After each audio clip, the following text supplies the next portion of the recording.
Welcome to Act 9 of American Circus. Today's episode is part 2 of Perspectives. Let's take a look at some heroes and villains in America. You didn't really give therapy an open shot. But it sounds to me that he's still reasonable enough with you to raise co-parenting effectively. He is. Well, then what do you want? Do you want love, romance? Do you want a soulmate? Is that what you want? I do. Then go watch a goddamn Disney movie. You will not appreciate your six-pack unless you didn't have one and you had to earn it. That's how the world works. So when I talk to these dudes like, oh, but it's, you know what, Tate, yeah, I agree, but you know, it's hard. It's hard. Of course it is. It's supposed to be. You're a man or woman, self-improvement often comes with some difficulty. I think in America we have this idea that things are supposed to be easy. But maybe that's what happens when you live in a world of overabundance. Americans have so many things, and yet are hardly ever satisfied. Asian women can single-handedly cause the white genocide that they are so afraid of. With 2.25 billion Asian women and 500 million white men, baby, it'll only take 2 generations. In 2 generations, there will no longer be any blonde-haired, these eyes, this skin, and my babies will be Asian. Because me and my Asian army will you out of existence. Imagine if anybody else had made a white person had made. You taught me something called the 3 6s. Yes. Do elaborate. The 3-6 rule, where when we're looking for an ideal guy, they have to be above 6 feet, make at least 6 figures, and have 6 inches. Your dick needs to be at least 6 inches. So I'm Ambi Horowitz, and I'm in the East Village, hipster capital of New York. I wanted to find out how important a value is income equality. So how important, first of all, is income equality for you?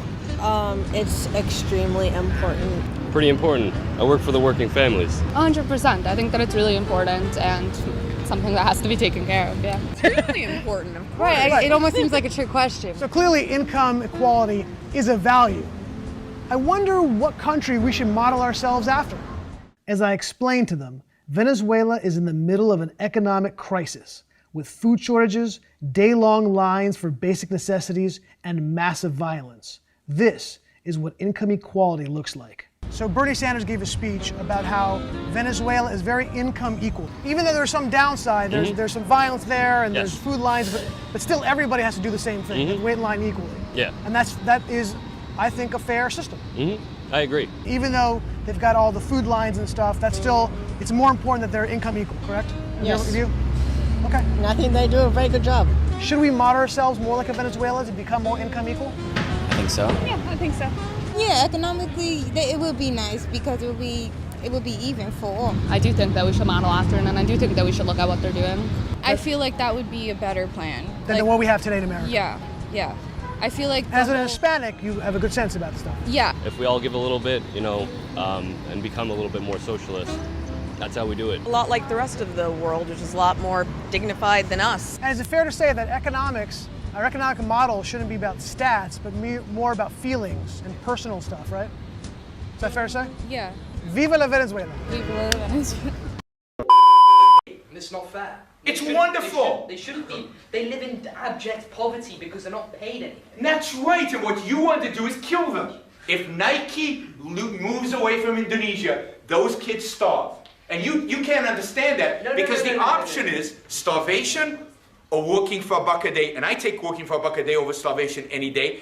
And those kids will start at a buck a day, and one day they'll make more than that. They'll rise to middle class. The people who are employing them refuse to pay them anymore, despite being able to afford to. But don't you understand that their life is better off for a buck a day than it would be if it was $0 a day? Yeah, but why can't we improve their lives further by compelling the employer to pay them even more? Because they're not that productive. That's the story. And as they become more productive, and you can see this everywhere around the world, including in the UK through the Industrial Revolution, as workers became more productive, their wages rose at a lot less than a buck a day. And by the end of the 19th century, there was suddenly a middle class.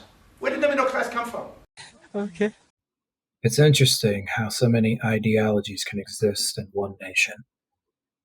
I have to wonder, what's going to happen to America as people begin to adopt concepts without really knowing what they mean or stand for? or how they've turned out in history? Are relationships between men and women improving? Is marriage increasing? I wonder, what perspectives are Americans holding in their minds?